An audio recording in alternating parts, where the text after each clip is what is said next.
Vamos começar, em respeito aos que já chegaram antes, vamos começar com uma oração já, tá? Um momento, por favor, já vamos orar. Nosso Pai amado, obrigado pelo dia que concedeste a cada um de nós. Vamos começar mais uma conversa aqui e pedimos que o Senhor nos dê sabedoria, entendimento e nos ajude a cumprir a sua vontade em nossa vida. Oramos em nome de Jesus, amém. Muito bem, irmãos. Hoje, vocês viram a lista lá da, da que eu passei ali, né, dos temas que vamos abordar daqui para o fim do mês. Em primeiro lugar, eu queria agradecer aqui a irmã Diná, que o projeto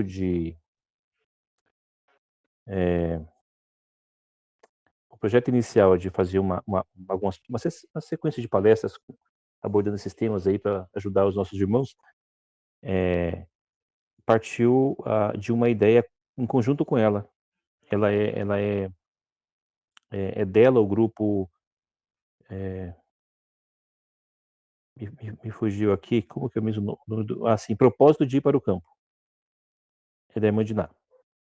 Ela faz alguns estudos diários ali muito bons para quem tiver interesse em participar. Também temos aí o apoio do irmão Rafael, do grupo Adventistas no Campo, e outros grupos, né, alguns grupos no Telegram também. Temos o apoio aí da irmã Anne, do grupo Veredas, MG, e enfim, convidem seus colegas, irmãos. A gente tem muitas pessoas que eu fico, assim, muito triste mesmo de tomei muito conhecimento de pessoas que tomaram decisões equivocadas no processo de ir para o campo e perderam dinheiro, ou se arrependeram, depois voltaram para a cidade com a mão na frente e outra atrás, sabe. Não tem por que ser assim, não tem, sabe. Nós estamos cumprindo uma ordem do nosso mestre, e como tal, ele nos prometeu que ele vai nos guiar até lá. Então o primeiro pensamento que eu queria passar para vocês: Deus não desperta ninguém sem capacitar. Se você aceitou o convite, ele tem um plano para te levar ao campo. Então Deus chama todo mundo. Aceita o convite quem quiser. A ordem e o conselho de sair da cidade e ir para o campo é muito antigo. É muito antigo. Vem antes de 1900. Entre os primeiros anos de 1900 tornou-se muito imperativo. Vou inclusive ler alguns textos aqui que muitos de vocês já conhecem, sobre isso, tá? E para a gente reiterar essa, eh, essa orientação que a gente tem recebido. Outra coisa importante, irmãos, Deus tem chamado pessoas de todas as denominações. Aqui dentro no nosso grupo tem algumas pessoas que não são adventistas. Tem algumas que não são adventistas e guardam o sábado. E devo dizer a vocês que aqui em casa nós temos recebido pessoas de diversos credos, querendo ir para o campo. Aqui nós já recebemos irmãos católicos da Assembleia de Deus, da Deus e Amor, presbiteriano, batista, outros grupos, né, igrejas menores, vamos dizer assim, igrejas de um templo só. Enfim, muita gente está tomando, está se conscientizando da necessidade de sair da cidade para salvar suas famílias. É certo que algumas pessoas querem sair por medo, mas a maioria delas, inclusive dos irmãos de outras denominações, elas querem sair para salvar a família delas. Então isso não é uma exclusividade da igreja adventista. Muita gente está atrás, gente. Faz tempo que Deus tem chamado as pessoas para sair da cidade, né? Faz muito tempo. Muitas décadas que tem feito isso aí. Só que a maioria dos membros não está aceitando o convite. Está recusando. Então ele está chamando pessoas de fora também. E é bonito ver essas pessoas vindo aqui. E elas tendo o mesmo interesse que a gente. Então eu peço que, para quem não, se viu surpreso com essa informação que eu estou passando, procure, assim, daqui para frente refletir isso aí.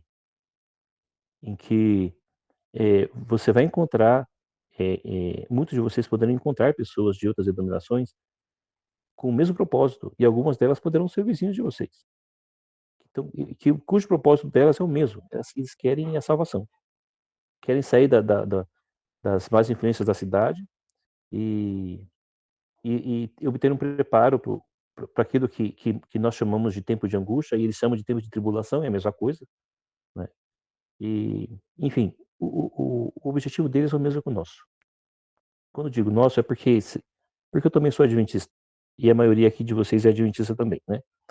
Mas vamos avançando aqui. Iniciando o processo de transição. Tem mais alguns detalhes sobre o assunto que conversamos ontem, e eu queria, reiterar algumas coisas aqui e dizer outras que não disse, por ter esquecido, tá. O processo de transição, ele realmente é árduo. E na verdade está escrito, nós temos orientações no Espírito de Profecia que deixam claro isso aí. É necessário muita luta para abrir o caminho. Conforme a gente viu ontem, o método de trabalho de Deus, ele é especial. Por que especial? Porque ele não abre todas as portas de uma vez. Então, nunca percam de vista isso aí. E não abre todas as portas de uma vez. No processo de ir para o campo, ele faz parte do processo da salvação da sua família. Então, ele faz questão. Essa é a sensação que eu tenho. Ele faz questão de que a gente saiba que é ele que está no controle. Mas ele quer que a gente lute. Lute principalmente para conhecer a vontade dele, né? Eh, Frequentemente, Deus abre uma porta de cada vez, às vezes duas, né? Ele abre uma porta, espera que você entre nela, pela fé, e depois ele abre outra. E assim por diante. Então, o processo de ida para o campo, ele é uma sequência de passos que a gente tem que dar, uma sequência de etapas. E a etapa do meu processo pode ser diferente da sua, mas em alguns pontos elas são parecidas. Então eu vou citar um exemplo de etapas do processo de ir para o campo, de transição, para que com o tempo vocês vão ver que um ou outro pode reparar e falar: "Puxa, o meu foi bem igual do que ele falou", mas, foi uma coisa ou outra foi um pouco diferente. Então vejam só uma sequência comum aqui. Eh, uma sequência comum é o despertar, é você buscar um local para sair, conseguir fechar o negócio, depois você fazer o acesso da sua terra, instalar energia, captar água, iniciar a construção, ou conseguir alguma fonte de renda, e assim por diante. Então a gente fica muito ansioso para tentar tudo de uma vez. Tenho certeza que vocês, vão passar, se é que já não passaram por isso. A gente fica muito ansioso com isso para tentar conciliar pelo menos o local com a renda. Pelo menos ter um bom local com a fonte de renda. Ou senão, eh, conciliar uma outra coisa, alguma coisa assim, um local que seja próximo da família e que você tenha, condições de ver os pais, ou os filhos que não quiseram vir junto. Então, nem sempre a gente vai conseguir conciliar tudo. Eu diria que geralmente a gente não vai conseguir conciliar tudo, a gente tem que dar um passo de cada vez, e vocês vão ver que é só milagre, gente, porque Deus, ele vai abrindo portas. Quais são as maiores preocupações de quem pretende ir para o campo? Veja se eu estou errado. Primeira preocupação: como vou me sustentar lá? Outras preocupações, né. Aqui agora não vai uma sequência. Eu digo que a preocupação maior é essa: como eu vou me sustentar? Mas eu vou passar uma série de outras preocupações aqui. Eh, Como escolher uma terra boa? Como aprender a vida no campo se não tenho experiência alguma? Como será a educação dos meus filhos? Como aprender a cultivar meu próprio alimento? Todos esses temas aqui, gente, nós vamos abordar nas nossas conversas até o fim de março. Uma atenção especial: a ida para o campo não é exclusividade de quem tem recursos para comprar. Tem muita gente indo de aluguel, de favor, como caseiro, tá? E a gente vai abordar um pouco mais sobre esse tema aqui, gente. A maioria das pessoas não tem recurso suficiente ou recurso algum para ir para o campo. E essas pessoas não vão conseguir ir para o campo se não for de favor, se não for como caseiro, se não for de aluguel, ou se não for, ou se não se unirem com outras pessoas nas mesmas condições para somarem forças. Nós vamos falar um pouco mais sobre como seria essa união, tá? E que dificuldades a gente encontra para conseguir fazer uma união adequada. É visto que infelizmente a maioria dos processos onde as pessoas se unem com o propósito de ir para o campo, eu devo ser sincero com vocês, a maioria das vezes não dá certo. Por quê? Porque não há planejamento, nem oração do grupo. Tem que haver comunhão do grupo. O grupo precisa se reunir, definido o grupo, eles precisam orar bastante no mesmo propósito. E também pedir diariamente para Deus para que não erre nas escolhas que fizerem. O maior motivo para sairmos da cidade, qual seria o maior motivo pessoal para cada um de nós? Eu vou dizer por mim e pelo que eu tenho lido. O maior motivo para eu e minha família sairmos da cidade é formar caráter para sermos cidadãos celestiais. Na verdade, pelo que quando a gente lê as orientações que temos nos testemunhos sobre a vida no campo, o resumo é isso aqui. Tudo é secundário, sabe? Ah, a gente tem que ter um local para quando não puder comprar e vender mais. Sim, tem que ter. As cidades vão sofrer muitas desgraças, a gente nem água vai ter para beber em alguns casos, é verdade. Mas o principal motivo é formar caráter para ir para o céu. Porque a única coisa que levaremos da terra para o céu é o quê? É o caráter, né? Então, é muito difícil para a gente permitir que o Espírito Santo faça isso por nós na cidade. Porque a influência que temos da cidade é muito grande, você sabe. É só quem já morou no campo e morou na cidade também, sabe como é mais fácil manter comunhão com Deus no campo do que na cidade. Muito mais fácil. Muito mais fácil vencer pecados acariciados, vícios em tecnologia, vícios em televisão, internet, jogos e outro tipo de coisa. Eu costumo dizer que a vida no campo é um atalho para o céu, porque é o caminho mais fácil, devido ao ambiente ser muito mais propício para o preparo. Se seu maior objetivo no campo é a vida eterna e confiar na liderança divina, Deus vai te honrar com essa bênção. Só precisa acreditar, porque você não está fazendo mais nem menos do que seguir a vontade dele. Existe uma ordem para ir para o campo. Ele quer salvar a sua família. Ele quer que você passe o tempo que for de tribulação aqui na terra, que você sofra um pouco, o mínimo possível, porque todos nós sofreremos. Né? Então, agora, quem estiver preparado, gente, vai sofrer menos. Quanto a isso aqui, queria até falar para vocês uma observação. Tem um verso na Bíblia que vocês devem conhecer, que quando a gente conversa com pessoas que não querem ir agora para o campo, elas falam, só vou quando começarem a falar sobre decreto dominical. Aí a gente fala, mas gente, quando eu não vier o decreto dominical, como é que você pretende ir se você não vai poder comprar e vender? Como que você vai conseguir, se hoje está tão difícil vender um imóvel para você ter recurso para ir para cá, para ir para o campo, como que você pretende fazer isso depois? Aí a pessoa fala, não, mas está escrito que o seu pão e a sua água serão certos.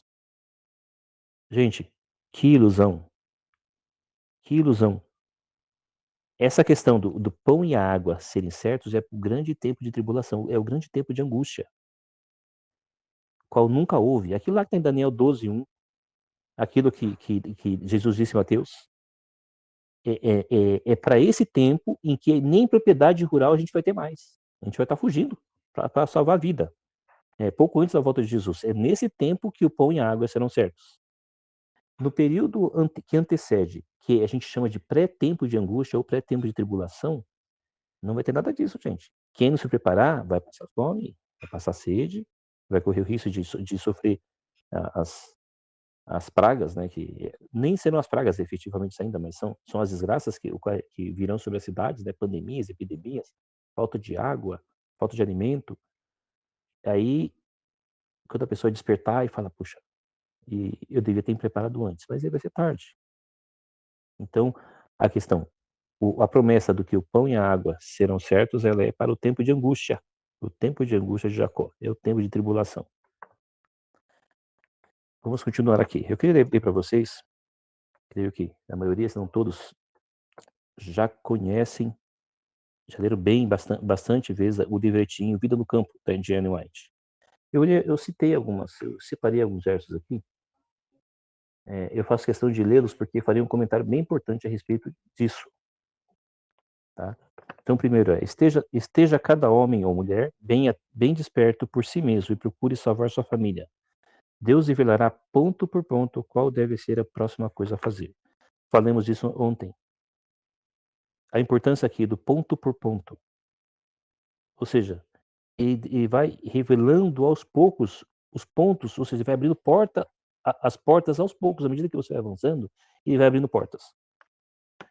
Outra citação. Os que permanecerem nas cidades estão colocando em perigo a salvação de sua alma. Mais uma citação. O Senhor repetidamente tem dado instruções que nosso povo deve tirar suas famílias da cidade para o campo, onde poderão cultivar seu próprio alimento, pois no futuro o problema de comprar e vender será bem sério. Gente, esse futuro está aí na nossa porta. Para quem está acompanhando, gosta de acompanhar essa questão dos cumprimentos proféticos, basta a gente ver aí o que é o projeto 2025, que é o projeto dos protestantes que elegeram Donald Trump.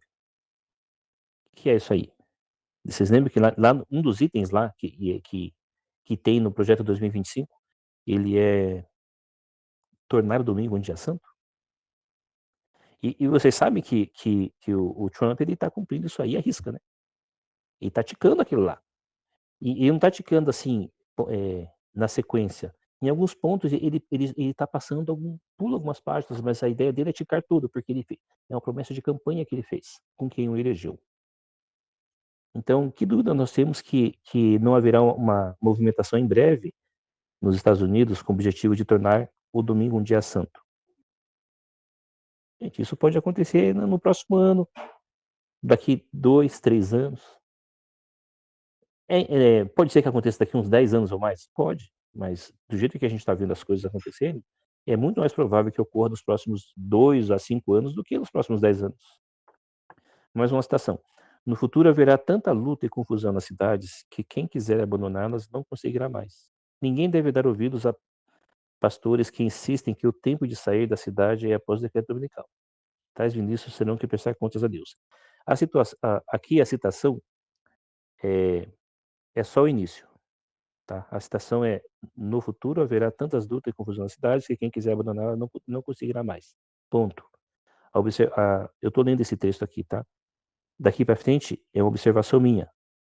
Ninguém de nós deve dar ouvidos a pastores que insistem que o tempo de sair da cidade é após o decreto dominical. Esses ministros terão que prestar contas a Deus. E que contas, né? Eu não queria estar na pele deles, porque muitas pessoas estarão em maus lençóis e más situações porque resolveram acreditar no pastor. Que quando o pastor, isso não estou generalizando, tá, gente? Em alguns casos o pastor ele aconselha bem um membro, mas em outros não, infelizmente. Outra citação: recolham seus filhos em casa e afastem-nos dos que não guardam os mandamentos de Deus.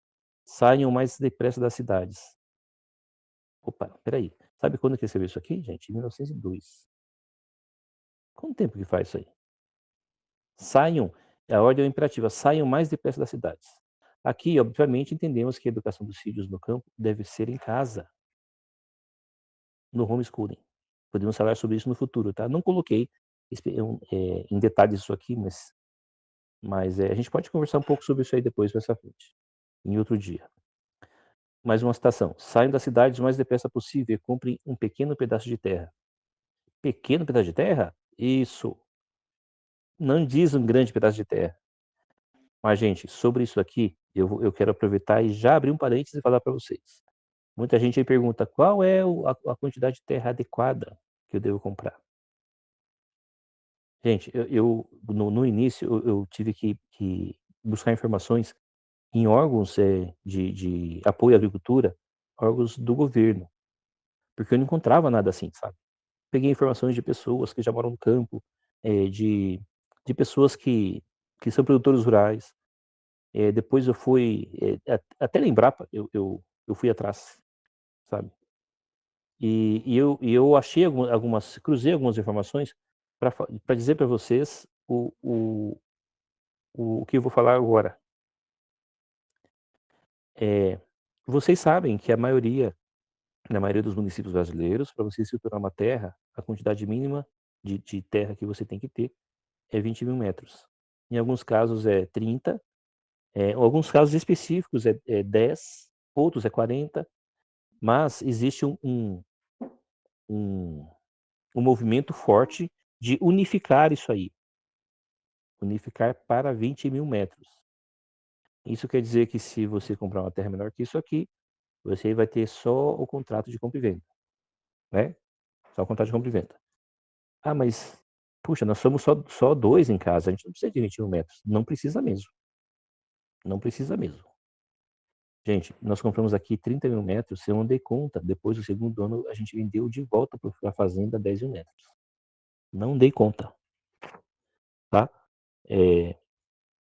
Por quê? É muita coisa, gente. A gente não faz ideia de quanto é. Agora, veja, vamos falar de terra limpa, tá? Qual é uma família em geral tem 4 pessoas. A média da família brasileira aqui que quer ir para o campo, sabe? É 4 pessoas.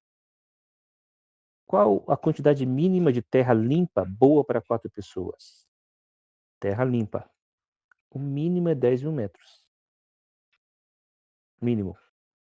Ah, mas a gente consegue tirar o sustento com menos? Consegue. Porém, é necessário fazer a rotatividade que você vai ter no plantio, ela vai ser maior. E vocês sabem que temos orientação lá no Antigo Testamento que fala do descanso da terra a cada 7 anos. Vocês lembram?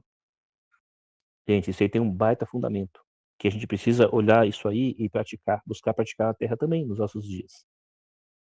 Quando a gente estávamos procurando terra,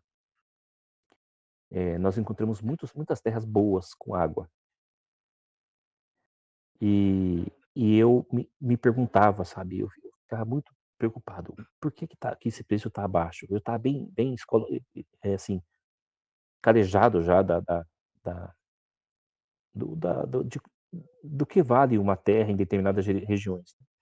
E eu sabia que em algumas terras estavam abaixo do preço. Eu falei: "Gente, por que esse homem não vendeu isso aqui ainda?". E aí, a gente procurava, em alguns casos eu encontrava, vários casos, gente, eu vou falar a verdade para vocês, em vários casos, no sul principalmente, no sul e algumas partes do sudeste, encontrei vários casos que a terra estava barata porque tinha muita incidência de javali. Pô, tem que fugir dali. O javali está em quase todo o Brasil, mas ele não pode ser praga. Aqui no nosso terreno nunca apareceu, mas meus vizinhos dizem que de vez em quando aparece um porco ou outro, tá. Então isso aí, gente, é raríssimo o município brasileiro que não tem. Agora, aí não pode ser praga. A partir do momento que ele for ser praga, ele acaba com a sua vida na roça. Você não pode plantar nada, que ele come tudo. Então, esse é um dos itens que a gente precisa ver quando você vai escolher a sua terra. Mas vamos voltar ainda falando da quantidade de terra, ok.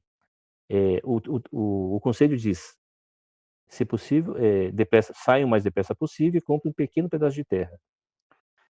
Com 10.000 metros, uma família consegue 10.000 metros, uma família de 4 pessoas, ou seja, 2 adultos e uma criança, consegue tirar o sustento.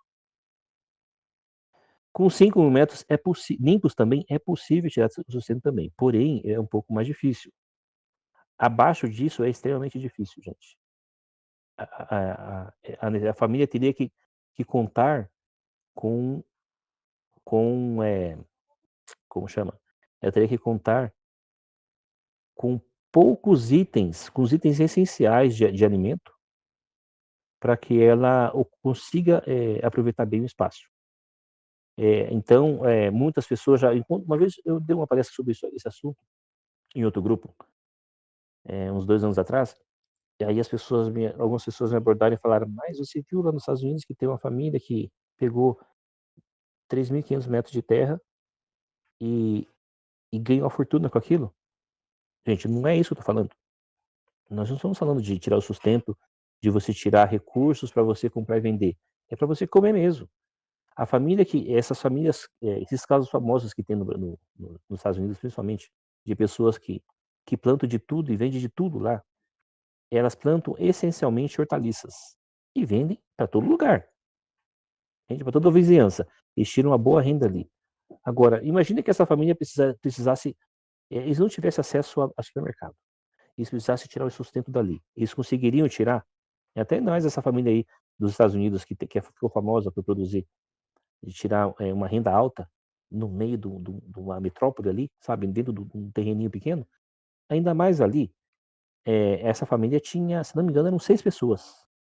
Eles não conseguiriam tirar o sustento dali, porque eles não podem passar o resto da vida comendo só hortaliça. Então, quando a gente fala em tirar o sustento, significa de você tirar da terra para você comer. Para quem come carne, um espacinho para você deixar para suas galinhas. Para quem come ovo, para suas galinhas também. Para quem faz questão de ter um leitinho de vaca, tem que ter pelo menos uma ou duas vacas leiteiras ali. Então, tudo requer espaço, tá? Eh, então, se você não vai criar animal de grande porte, o ideal é 10 mil metros para uma família de 4 pessoas. Tá? O ideal não, é o mínimo adequado. Bom mesmo é entre 15 a 20 metros, 1000 metros, tá? 15 a 20 mil metros. Mas com 10 mil metros a família se vira bem. E com menos que isso, algumas pessoas já me procuraram e falaram: irmão, eu tenho 2 mil metros de terra, ou eu tenho 3 mil metros. Aí eu vejo, mas é só família o quê? Ah, é só eu e meu marido. Outro era só a mãe e o filho. Eu falei, não, vocês tiram o sustento dali. São só vocês dois. Dá para vocês tirarem sim. Agora, quanto mais pessoas, mais terra precisa. Só que não precisa de muita gente. Não precisa de muita terra. Nós temos muitas pessoas comprando muitas terras, alqueires, 2 alqueires, 3 alqueires. Vocês não vão dar conta. Quem comprar muita terra não vai dar conta, vai juntar mato ali.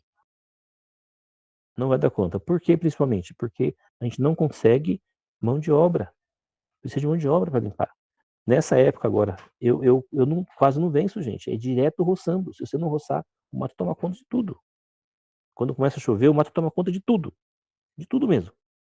E a gente chama trator para alguns casos. Eu não consigo vencer, pega a área de roça de arroz. Eu vou lá e chamo trator e pago. É dinheiro que vai, o trator limpa depois. Na roça que eu tenho uma roça menor aqui de milho, aqui eu vou limpar na mão mesmo. E aí eu vou lá e passo em roça, depois eu vou lá e passo enxada e um monte de coisa. Gente, é trabalho demais. Trabalho demais. Então, não procure não comprar mais do que você precisa.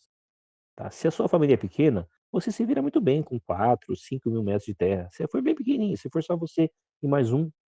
Agora, se for 4 pessoas, a partir de 5 mil metros você consegue se virar bem, com um bom planejamento. Mais para frente eu falaremos sobre um bom planejamento. O bom planejamento da terra, ele envolve dividir a terra em setores. Se você fizer isso aí, você consegue tirar com toda certeza, consegue tirar o seu sustento com a partir de 5 mil metros. O ideal é 10, né? Mas a partir de 5 mil metros limpos, você consegue tirar o sustento ali. Mais pra frente a gente fala sobre isso. Mais uma citação aqui rapidinho. Não se aglomere num só lugar, cometendo o mesmo erro que foi cometido em Battle Creek. Opa! Gente, eu tô vendo que tem gente que tá escrevendo coisas ali, eu não tô lendo nada, tá? Eu vou ler depois, não tem como falar com vocês e ficar interagindo com vocês ali, tá? Mas depois, no fim da nossa conversa, eu vou falar alguma coisa ali. Que exemplo foi que Enoch disse de Battle Creek? Então, vamos passar um reprise aqui, porque mais pra frente a gente vai falar sobre comunidades. Então, vou passar para vocês um reprise do que foi aquilo lá. O que tinha em Battle Creek? Battle Creek tinha uma igreja grande, que depois que chegou no momento em que ela tinha um espaço que cabia mais de 2 mil pessoas, tinha um sanatório de saúde, tinha uma escola e tinha uma fábrica de alimentos. Tudo ali, numa cidade pequena. E o que aconteceu naquela época? A membresia da igreja, em formação ali, a igreja era jovem, a membresia começou a ficar ali perto. É o que as pessoas sabem hoje. Vocês veem que os colégios adventistas hoje, em volta deles, em volta do NASP Engenheiro Coelho, tem várias vilas ali. Tem colônias ali.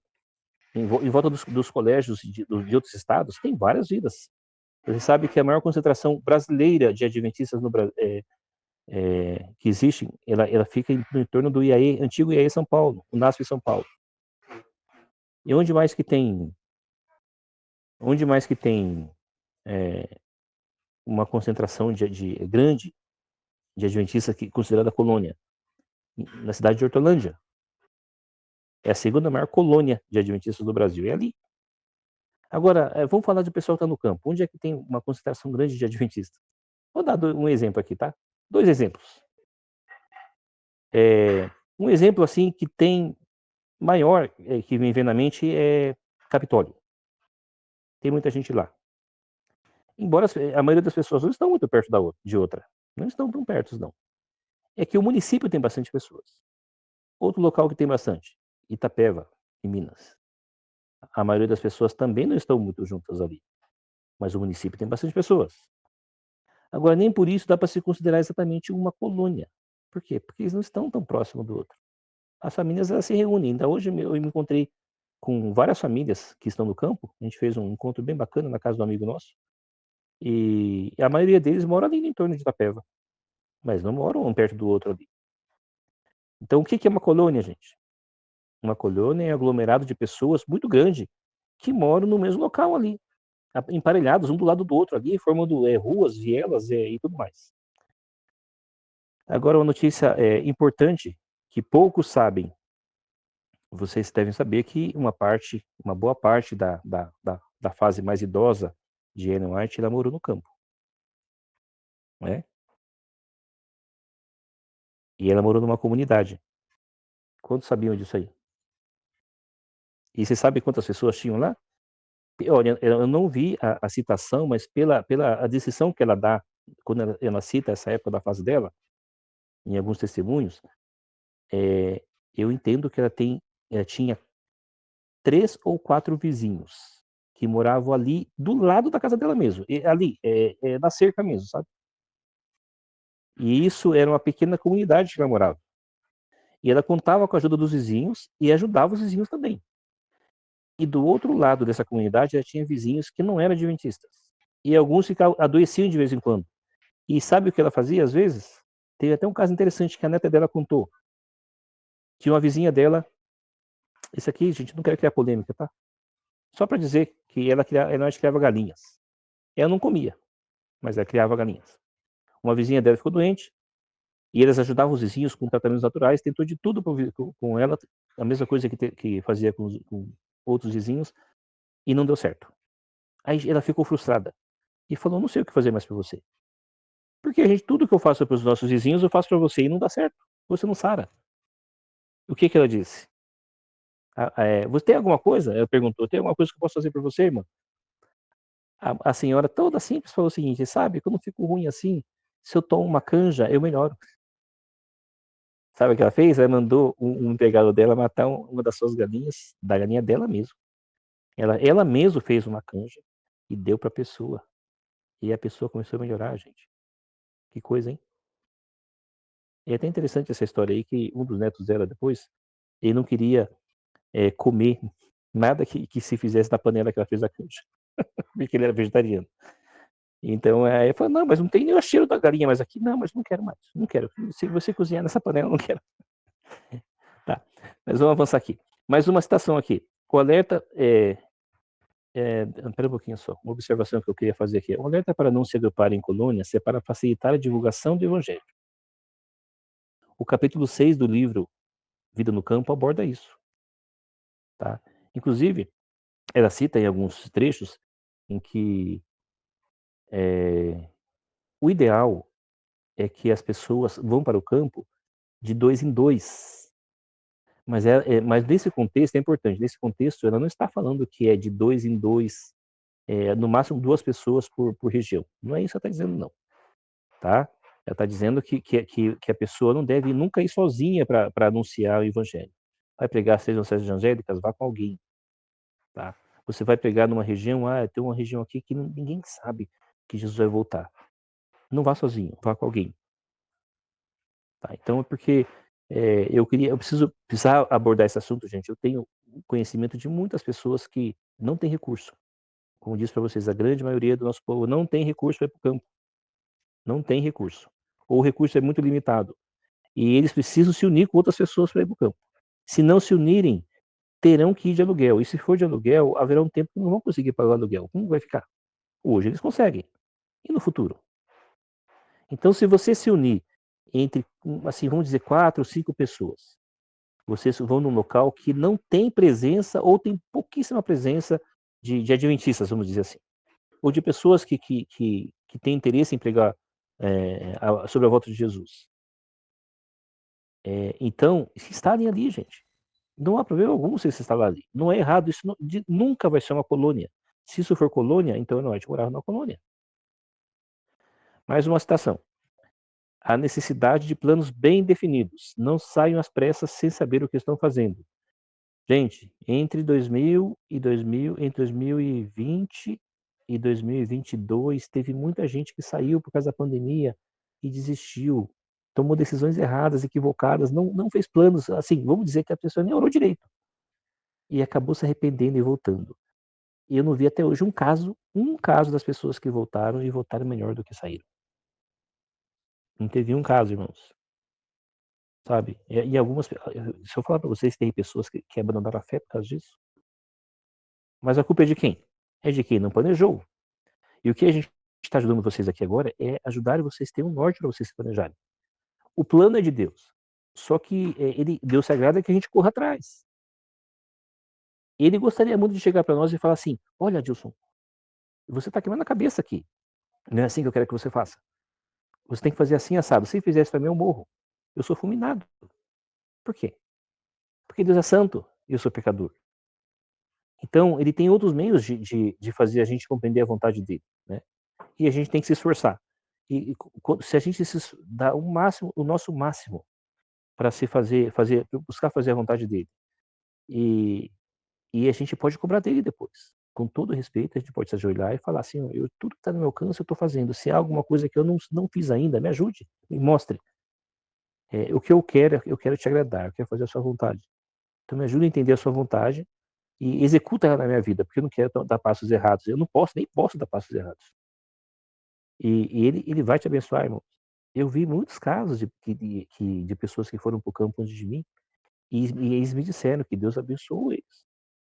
E aconteceu comigo e eu tenho testemunhado isso em pessoas que estão indo para o campo depois de mim também. Mais uma orientação aqui. Que sejam feitas muitas orações e jejuns para que ninguém se mude nas trevas, mas na luz. Porque Deus está na luz. Muitas orações em jejum. E jejum. Outra coisa aqui. Apresente cada plano a Deus em jejum. Senhor, nós vamos buscar a terra. Eu não sei nem para que estado o Senhor quer que eu vá. Mas vamos buscar. Estou disposto a ir. Então vamos buscar aqui o que está dentro do meu alcance, dentro da nossa condição financeira. E vamos buscar. E o Senhor vai abrindo portas. Onde a gente vê que tem portas se abrindo, a gente vai entrar ali. E então, vamos apresentar para Ele tudo. Não deixar de apresentar. E aqui não cita só oração. Cita oração e jejum. Né? Agora, por fim, mais duas citações aqui. Né? Em 1902, ela disse, num tom muito imperativo, né? No livro Vida no Campo, está escrito assim: ó, tirem a família de vocês das cidades. Antes, ela começava dizendo: o Senhor mostrou que vocês têm que tirar a família das cidades, porque no futuro vai ser difícil. No final do livro, ela já começa dizendo assim: ó, tirem logo, corram, tirem a família de vocês das cidades. Outra coisa que eu já até acabei tendo suaves discussões com pastores, com amigos de igrejas, né? Que eles disseram o seguinte: vocês estão fugindo do compromisso de pegar o evangelho, pegar a volta de Jesus. Querendo ir para o campo, né? Mas olha que citação que está aqui. Não serão advertidas as cidades? Sim. Não porque o povo de Deus reside nelas, mas ao visitá-las para adverti-las sobre o que está para sobrevir à terra. Ainda sobre isso, a Ellen White comenta assim, que a nossa vida vai ser como de Enoque. Enoque fazia assim, Enoque morava nas montanhas. Ele descia, apresentava a mensagem e voltava. Ele não ficava ali, com medo de se corromper com os costumes da terra. Mas agora sim, fiz uma introdução, vamos dizer que isso foi uma introdução um pouco grande, tá? Mas deu uma abordagem aqui, já uma pincelada de alguns temas que a gente vai abordar mais para frente. Mas o tema maior que vamos abordar agora eu vou dar algumas dicas práticas aqui na escolha do local, da região, tá? Mais para frente vai ser na escolha da propriedade. Você já tem a região, aí a gente vai depois a gente vai na propriedade. Gente, Eu vou falar um pouco devagar aqui, eu falo meio rápido, mas eu falo um pouco devagar para quem puder anotar alguns itens aqui, que tudo que eu julgo ser necessário, é assim, é muito necessário para que alguém verifique na região em que vai morar, eu vou passar para vocês agora. E pode ser que a falta de um ou mais desses itens aqui possa significar, às vezes, um prejuízo para algum de vocês. Então, procurem, na medida do possível, ticar essa relação. Mais pra frente eu posso passar essa lista para vocês também, por escrito, tá? Olha só. Primeira orientação. Se nós estamos indo para o campo para formar caráter e também para nos prepararmos para anunciar o alto clamor, que é o alto clamor? É o anúncio da terceira mensagem angélica, principalmente, né? E, enfim, anunciando a volta iminente de Cristo. Então, o ideal é que a gente vá em regiões que não esteja apinhaladas de pessoas com o mesmo propósito, né? Porque o Brasil é tão grande, tem tanta gente, tanta região que precisa, carente de pessoas, né? Então, já vi muita gente falar o seguinte: muita gente quer ir para Minas. Por que não vão para outros estados? Gente, Minas é maior que a maioria dos países da Europa. Creio que alguns de vocês não sabiam disso, né? Vocês podem pegar 3 ou 4 países e colocar aqui dentro, e é sobra Minas. É muito grande isso aqui, gente. É um país imenso esse negócio. Agora, se fulano sabe, por exemplo, que Capitólio está cheio de adventistas, por que vai se instalar lá? Só para ficar perto dos outros? Né? Aqui na região que eu estou, por exemplo, a única família adventista que tem aqui era nós. Éramos nós aqui. Essa região, uma baita região rural aqui, sabe? Que tem mais ou menos 30 a 40 quilômetros quadrados. Só nós que estávamos aqui. Agora nós temos outras pessoas que estão chegando e ainda é pouco, porque a gente precisa de mais pessoas para anunciar, porque a zona rural aqui é muito extensa, é uma das maiores do estado de Minas. Então, mais um detalhe importante, atentem para morar longe das rodovias. Tá? Se oferecer um terreno para você pertinho da rodovia, olha, pertinho, fica só 500 metros ou 1 quilômetro do asfalto. Não vá. Porque no futuro aquilo vai virar comércio e você vai estar na cidade. Tá? Importante também, fique longe da rodovia, da estrada rural principal. Toda a estrada rural ela tem uma estrada principal de servidão. Tá? O ideal é não se instalar de frente para a estrada principal. Por quê? Pela movimentação que está ali, uma vez que você fica em frente a um local com alto fluxo de automóveis, você pode ser que a sua casa acabe sendo visada para furtos, né? Ou, ou pode ser que alguém construa no futuro algum estabelecimento comercial ali e você vai ter barulhos ali. Aqui alguns itens eu vou passar rápido aqui, tá? Porque a maioria de vocês sabem, né? Tem que pesquisar. O município fique longe de barragens ou minas de produtos cancerígenos, grandes represas, local sem histórico de epidemias, tá? Fujam de local com histórico de pandemia. Como é que eu sei disso? Gente, eu já achei terreno, quando estava buscando terreno em Minas Gerais, nós achamos no sudeste de Minas Gerais regiões que estavam muito barato a terra. E eu, muito preocupado em saber, falei, aqui não dá enchente, aqui não tem isso, parece que não tem histórico disso, de aquilo. Aí eu fui ver, gente, é um dos municípios de Minas Gerais, não lembro agora, a gente pode precisar para dizer para vocês, que eu vi muita terra mesmo, mas era um dos municípios de Minas Gerais com maior incidência de epidemia de dengue.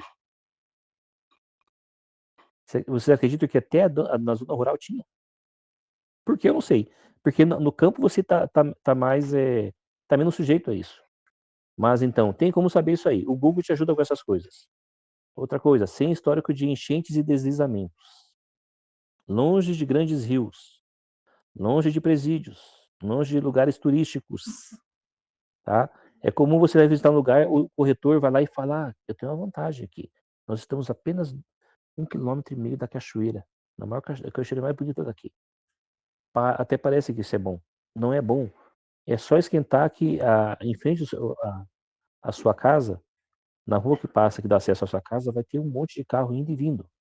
E Seu essas Adilson, pessoas. fala de novo, por favor, todos esses, Na, é, na, Irmã, turístico, represa. eu vou passar depois por isso para vocês. Tá? Eu tenho muita coisa para falar aqui. Se eu voltar a falar, tá? Longe de presídios, longe de lugares turísticos, como cachoeiras, tá? Um exemplo, é muito comum. Vai para o norte de Minas, vai para algumas regiões do Espírito Santo, do Rio Grande do Sul, até de São Paulo, tem áreas muito bonitas com cachoeiras, não fique ali perto, por quê? Porque na época do calor, do vucu-vucu, o pessoal vai lá. E esse pessoal, a maioria das pessoas que vão lá, vão despreparados. Eles vão acabar indo para o seu sítio para quê? Para pedir água, que às vezes a água da cachoeira não é potável, para pedir, estão passando em frente à sua propriedade e ver que você tem uma plantação de milho, por exemplo. E todo mundo passa, vai querer pedir para você. Não que você vai querer negar para todo mundo. Mas se isso virar comum, gente, vai ser um estorvo para vocês. É um baita estorvo. Tá?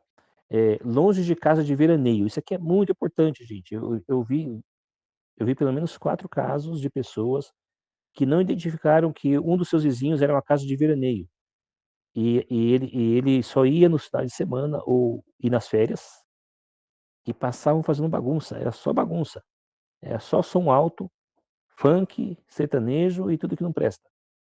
Então, longe de casa de veraneio. Como você vai saber o que é a casa de veraneio? A casa de veraneio geralmente é limpa, é bonita. Tudo arrumadinho. Tudo arrumadinho lá e vive fechada. Tá? E quando você vai, fala, puxa, quase não tem ninguém aqui. Fala com os vizinhos, por que não tem ninguém naquela casa bonita ali? Já tá para alugar? Não. Fulano tem aquele lá só para ir no fim de semana, feriado, fim de ano. Né? Ou às vezes ele não pode ir, ele quer ganhar o dinheiro, ele aluga para alguns bebuns. Tá? Então, recentemente, a gente teve o caso de uma família, amiga nossa, que, que, que teve que vender apressadamente o terreno que eles compraram, porque ficava perto de um cara que ia todo fim de semana lá. Só fim de semana que ele ia lá e ligava o som alto. Comentei isso com vocês ontem. Busque lugares com mais de um acesso para não ficar preso em caso de acidentes. Acidentes? Sim. O acidentes aqui, que eu me refiro, mas incidentes, enchentes, deslizamento, tá? Lugares assim, terreno rural, gente, a estrada é precária. Às vezes você passa por algum local que em volta da estrada são barrancos altos. E é comum ter deslizamento. Então, o acesso para sua casa aí não pode ser um único. Porque se houver um deslizamento ali, você não vai sair dali, a não ser que você tenha um trator ou algum vizinho consiga te tirar dali rápido, você não sairá dali tão cedo. Tá? Eu vi um caso assim, em Camanducaia, numa região bonita. Eu estive em Camanducaia hoje, mas é bem longe de onde eu fui. Do outro lado, um local bem alto e bonito, que teve um vizinho meu levou lá, me levou lá para mostrar para mim um local onde ele nasceu. Aí quando a gente passou lá, eu vi que tinha o acesso estava fechado ali. Porque um baita barranco, ele foi tão grande, gente, que devia dar uns 10, 15 caminhões de terra para tirar tudo que saiu ali. Fechou toda a estrada, com pedras e tudo mais ali. E os vizinhos não conseguiam sair. Porque o trator que eles tinham, a lâmina do trator que eles têm, era insuficiente para tirar aquilo. Eles precisavam de uma máquina grande, com aquela concha grande, para arrancando a terra e colocar num caminhão e ir abrindo espaço. Ficaram lá. Quem conseguia sair, saía a pé. Nem de moto conseguiam sair. Por quê? Porque o acesso era único. Então você tem que ter mais que um acesso para o seu local. Mais que um acesso. Tá? Vamos lá. Avançando aqui. Longe de grandes plantações comerciais. A região que a gente mora aqui, ela é famosa por ser a capital nacional do morango. Embora dizem por aí que o local que mais se planta morango é Atibaia, não é não, gente. Atibaia não chega nem perto. A capital nacional do morango chama Bom Repouso. Só que a região que produz mais morango no Brasil é um ciclo de 5 cidades em torno de Bom Repouso, inclusive o município que é próximo de mim aqui. Eu digo próximo porque eu estou na divisa dele. município de Estiva. Então, para você escolher, vou dar o exemplo do morango, tá? Mas tem outras culturas. Para você escolher uma terra num lugar desse, você não pode, de maneira alguma, se instalar numa terra em que acima de você, lá para cima, tem um morro grande que tem uma plantação comercial grande. Por quê? Porque eles usam muito agrotóxico. E o agrotóxico desce na terra e ele vai buscar do jeito que Deus fez. A terra, a chuva é assim, a chuva cai lá no morro, lá em cima. Ela desce, infiltra na terra e todo o excedente dela, ele vai buscar o ribeirão mais próximo. Vai para a parte mais baixa, que a gente chama de vargem, vai buscar o ribeirão, que busca o rio, que busca o mar. Sendo assim, se você se instalar lá embaixo, mesmo que você esteja ali não, eu estou tranquilo, eu estou a 300, 400 metros abaixo daquela roça ali. Lá um dia, gente, se houver muitos anos de cultivo, lá um dia a água do subsolo, ou até alguma parte que sobe na parte superior da terra, ela vai descer e poderá prejudicar a sua água. Eu vi um caso recentemente em Itapeva, de uma família toda que ficou doente e não sabia por quê. E não conseguiam identificar, e os médicos não sabiam dizer, mas fulano, você, a sua esposa e seus 2 ou 3 filhos, sei lá que ele tem, e não saram. Só tem uma coisa que eu não pedi para você ainda. Você já verificou sua água? Você mora na roça, né? Ah, eu moro na roça. Não, mas eu tenho uma nascente. Eu tiro água de uma nascente, eu e meus vizinhos. Aí ele foi ver, os vizinhos também estavam doentes. Opa, vamos fazer uma análise. Gente, encontraram tudo que não presta na água. A água era ótima. Mas por que ela ficou ruim? Porque acima dela tinha uma roça comercial. E essa roça estragou a nascente. Então, o que não dá para fazer? Se instalar em um terreno logo abaixo de uma grande plantação comercial. Se for ou qualquer outra coisa lá, não, mas no meu caso é pasto, não tem problema nenhum, sabe? Não tem problema nenhum. Mas se for plantação comercial, gente, não se instale, porque cedo ou tarde a sua água será prejudicada por isso aí. Mais um item aqui. Quando você for escolher o local para instalar a sua casa, falaremos mais sobre isso no nosso próximo bate-papo aqui. Quando você for escolher o local para instalar a sua casa, evite a tentação de ficar na parte baixa do terreno. Os nossos vizinhos, comentei com vocês um pouco ontem, né? Todos os nossos vizinhos aqui moram na parte baixa do terreno. Por quê? Eles mesmos falaram, porque fica perto da água, porque fica perto da energia, gastei pouco para puxar energia para cá. Então, só que ao morar na parte baixa do terreno, você está sujeito a estar mais próximo da área de mata, né? A principal área de mata de uma terra, salvo algumas exceções, fica na parte baixa. Então você terá ali muita incidência de mosquitos vampiros. O mais comum é pernilongo à noite, borrachudo de dia, porvinha, mutuca, essas coisas aí. Então os vizinhos reclamam, volta e meia os vizinhos falam, rapaz, essa noite tá muito pernilongo. Eu falei, poxa, não tinha muito lá não. Aparece pernilongo aqui, gente, não vou negar, aparece sim. Tá? Mas é bem menos que nossos vizinhos. Bem menos. Porque a gente mora na parte alta. E quanto mais alto, menos pernilongo tem.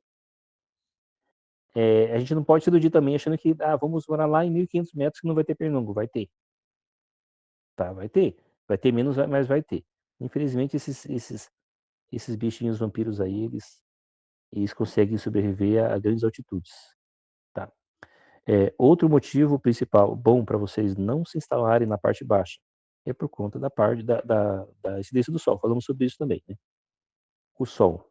Quanto mais baixa a pessoa mora, menos sol ela tem por dia.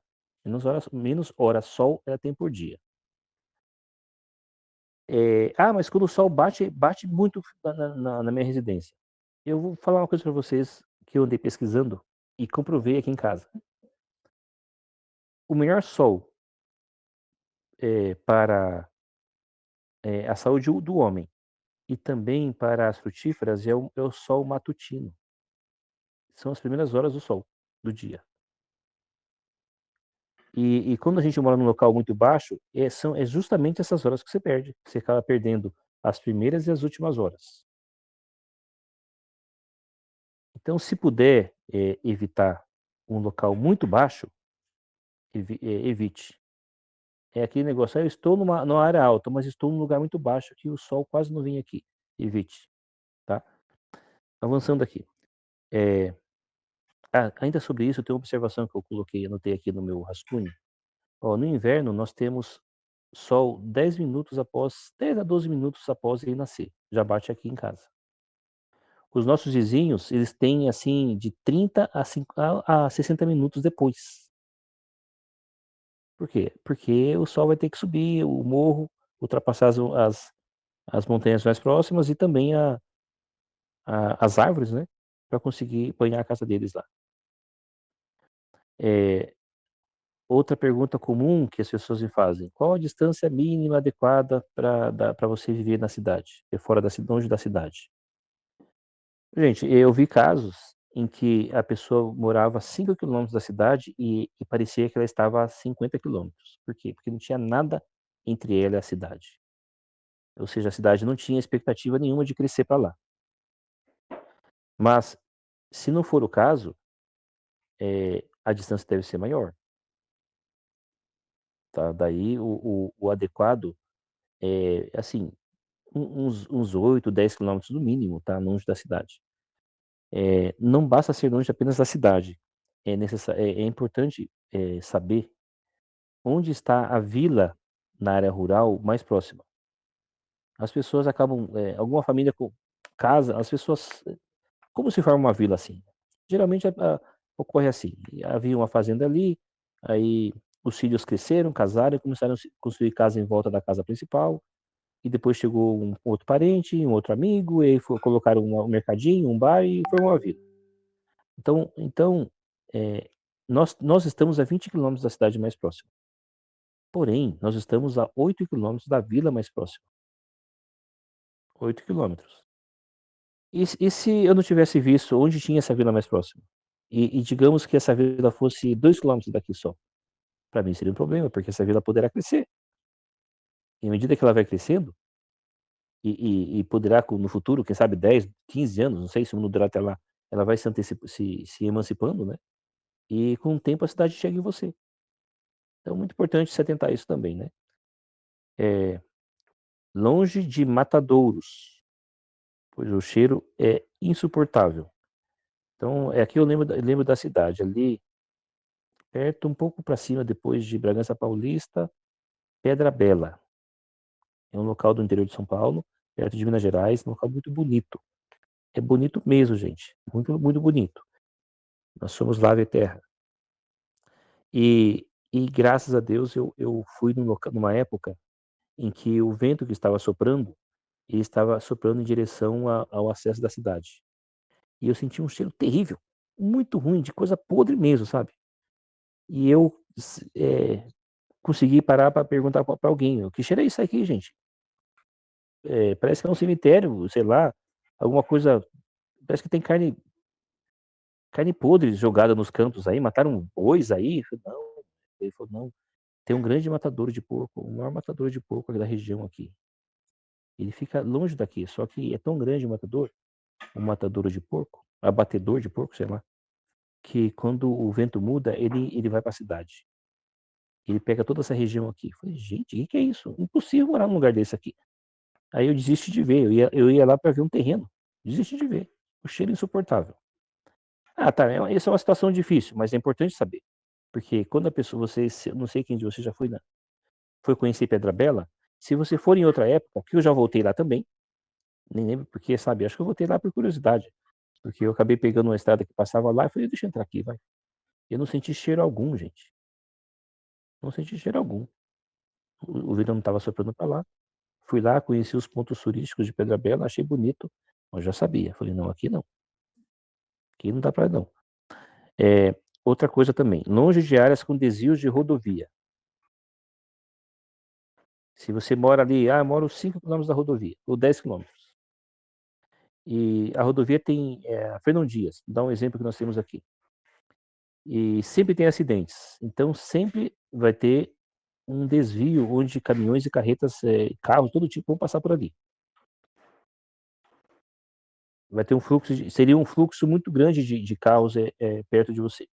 Para ter uma ideia, nessa semana a gente teve 2 grandes acidentes na rodovia, e um deles a minha esposa ficou 2 horas parada, e no outro a gente não ficou parado, que foi ontem, a gente estava voltando de Itapeva, não ficamos parados porque a gente atravessou o canteiro central, né, que vimos que tinha uma carreta parada tombada na frente, um acidente, nós corrimos e pegamos um atalho. Esse atalho nosso, esse atalho que eu peguei dessa vez, é muito raro alguém passar por lá. Mas tem outros atalhos que a gente pega de vez em quando que o fluxo é muito grande mesmo. Então aquele conselho para não se instalar muito próximo da rodovia, também é por esse motivo aqui, tá. Pedágios, longe de pedágio para você não se descapitalizar, né. Dar um exemplo aqui, a gente tem uma das opções de terreno que a gente ia conseguir, quando a gente chegou aqui, fica próximo de Cambuí. E em Cambuí tem um pedágio.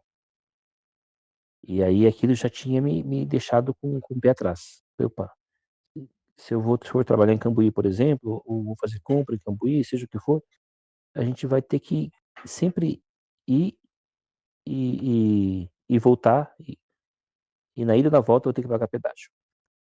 Mas eu já alertei, já chamei o vendedor e falei: "O que você faz para você não pagar pedágio aqui?" Porque eu já tinha ouvido falar que em alguns casos existem exceções para os moradores locais. E de fato existe, viu, gente? Procurem saber, tá? Ainda hoje passamos por essa exceção. Quem mora no local ali sempre tem uma estradinha aqui na região do sul de Minas Gerais, sempre tem uma estradinha lateral ao pedágio, que tem uma cancela que só passa os as pessoas que moram na região. Você não precisa se identificar, né? Que ninguém vai perguntar onde você mora, tal. A pessoa, como é um negócio tão discreto e as pessoas não divulgam, então, se você está passando ali, a pessoa que está na cancela, ela entende que você não é um estranho, que você é da região ali. Então, por isso, a gente considerou morar naquela propriedade ali, visto que teríamos passagem livre no pedágio. Mas não é todo caso, tá? Não é todo caso. Não é padrão isso aí. Tem regiões aqui no sul de Minas mesmo que não tem isso aí. Eu já procurei e não achei. Então não é padrão isso aí. Para quem tem idosos ou filho com filho doente, ou alguém que precisa de um acompanhamento hospitalar, então procure morar pelo menos uns 40 quilômetros longe, no máximo uns 40 quilômetros de um grande hospital. Aqui, por exemplo, a gente tem a 30 quilômetros daqui, temos o Hospital das Clínicas de Pouso Alegre. É o maior hospital da região, muito grande mesmo. E ele é um bom hospital. E a gente não paga nada por ele, né? Então, para quem não é o nosso caso de ter, mas acreditem, nós já precisamos, né? Eu já precisei, eu já sofri um acidente aqui, que entrou um pedaço de madeira na minha perna, e eu precisei de um atendimento no hospital lá. E fui bem atendido, graças a Deus. Mais um item aqui. Ao escolher o local, considere sempre que a facilidade que vai ter para um caminhão de mudança ou caminhão com materiais de construção chegar lá. Tá? A estradinha de acesso para sair do meu vizinho mais próximo até a mim. Vou ter ali uns 400, 500 metros. Um caminhão chega ali com mudança. Nós perdemos já alguns terrenos porque o caminhão não chegava. A gente olhava algum ponto lá e olhava, gente, nem como chegar um carro. Olha o estado dessa estrada aqui. Se a gente não arrumar por conta, a prefeitura vai vir arrumar aqui? Não vai. Porque quase não tem vizinho aqui, não tem eleitor quase aqui, né? Então como que a prefeitura vai se interessar em arrumar para você ali? Então, e outra, se você for você mesmo for arrumar, você vai tirar do bolso, né? Aí para tirar do seu bolso, você tem que pedir um desconto pro vendedor, né? Ok, vamos avançando aqui. Alguns locais têm pontes precárias que não suportam o caminhão de areia, por exemplo. É comum você ir para a sua região da sua morada, que tenha pequenas pontes que você precisa passar ali. E isso é um bom sinal, porque se tem pequenas pontes, significa que grandes ribeirões estão ali embaixo. E se tem esses ribeirões ali, é sinal que pequenos ribeirões saem das propriedades adjacentes ali. E se saem pequenos ribeirões é porque tem nascentes lá. Então uma coisa leva a outra. Então é bom que tenha. Se você falar, puxa, olha como tem pontezinhas aqui, é bom isso aí. Só que algumas dessas pontes não suportam muito peso. Vou dar um exemplo aqui, viu? Aqui a ponte maior que tem para acesso para nós aqui, ela diz que recebe 15 toneladas. Mas depois a gente ficou sabendo que alguns caminhões com 25 toneladas passam por lá. Mas oficialmente é 15 toneladas. Mas o caminhão que trouxe o madeiramento da nossa casa não quis passar. Ele falou, ele parou no caminho e falou, não vou passar. Está dizendo que é 15 toneladas, eu estou com 20, não vou passar. E aí, o que eu tive que fazer? Tive que pagar um outro caminhão, o frete do caminhão e também uns peões para transferir uma parte da carga para outro caminhão, para conseguir passar. E foi assim nas duas primeiras levas de materiais que chegaram. Aí depois eu acabei convencendo o construtor, e eu falei para ele, você viu que passou um caminhão carregado aqui? Então, esse caminhão tem mais de 20 toneladas.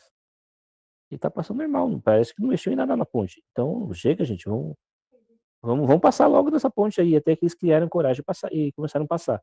Senão, a cada vez, eu ia gastar 2 a 3 mil com isso. É um negocinho bobo, né? Mas o dinheiro vai embora, gente. Está construindo, você fala, tá tudo contado aqui. Agora, cada vez que eu vou trazer material, vou ter que fazer baldeação. Aí, se não puder fazer a baldeação, o cara vai fazer o seguinte, ó, ia levar isso aí numa viagem só. Eu vou levar em 2 ou 3. Então, eu vou te cobrar 2 ou 3 fretes. Bah. São coisinhas que parecem bobas, né, gente? Mas a gente passou por isso e está cuidando para que vocês não passem também. Isso faz parte daquele cuidado que a pessoa deve ter de não ter um único acesso para a sua casa. O único acesso, ele só é seguro se você não tem risco de deslizamento, de enchentes ou como se diz, ou de quebra de pontes. Se não houver isso aí, então é seguro você ter um único acesso. Nós vamos aqui, vamos avançar aqui um pouquinho mais então. Um pouquinho só, gente. Peguei uma anotação que eu tenho aqui. Assim, ainda na escolha sobre o local. Se você tem aquele sonho de produzir uma grande variedade de alimentos na sua propriedade, deve-se considerar muito bem o clima da região. Que todos nós sabemos que regiões muito quentes não produzem determinados tipos de alimentos. Assim como regiões muito frias não produzem também. Um exemplo, eu estive em regiões, uma das regiões mais bonitas que eu estive aqui na região foi Delfim Moreira. É um local bonito, viu? Bonito mesmo, dá muita vontade de ter um sítio lá. Só que eu já aviso vocês, lá não nasce banana. Pode até crescer um pouco, mas ela não dá fruto. Por causa do frio. Tá? É por causa do frio. E se você tem aquele sonho de ter determinados tipos de planta, frutas na sua casa.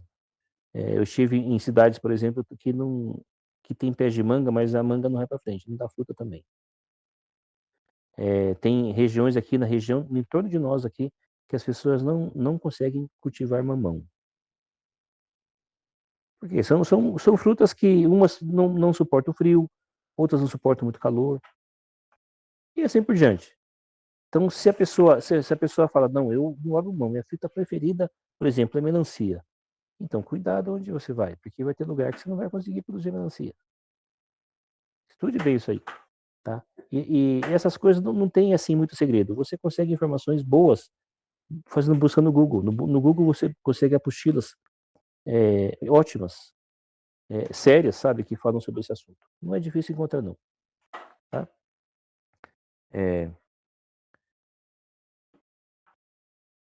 Sobre o lugar de ser temperado, por que nós acabamos ficando aqui também, né? Esse não é o único local de clima temperado que a gente procurou. Mas, por fim, Deus acabou direcionando a gente para cá. Mas é importante dizer para vocês que a maior parte dos alimentos eles são produzidos em um clima de até, no máximo, 1.000 metros de altitude. Acima disso, alguns não produzem bem ou produzem com alguma deficiência. Quanto mais alto, menos alimento você produz. Ah, mas isso aí existem exceções? Sim. Nós estamos falando de altitude, é, assim, vamos dizer assim, um clima de montanha mesmo. Porque em locais que são áreas de planalto, como Brasília, Tocantins, algumas áreas de Goiás, é diferente. Porque lá você vai encontrar locais com praticamente 2 mil metros de altitude. Mas não parece, porque é um grande planalto. Então você vai conseguir produzir algumas coisas ali. Diferente de numa área montanhosa, se você chegar perto de 2 mil metros, não produz. Algumas coisas você vai produzir muito. Por exemplo, frutas vermelhas, elas gostam de altitude. Você vai produzir bastante ali. Ah, mas eu gosto de mamão. Não vai produzir. Enfim, agora para encerrar essa parte aqui, eu queria falar com você sobre um item que é um pouco diferente da maioria do que eu citei agora aqui, que é muito importante que ao buscar o local que você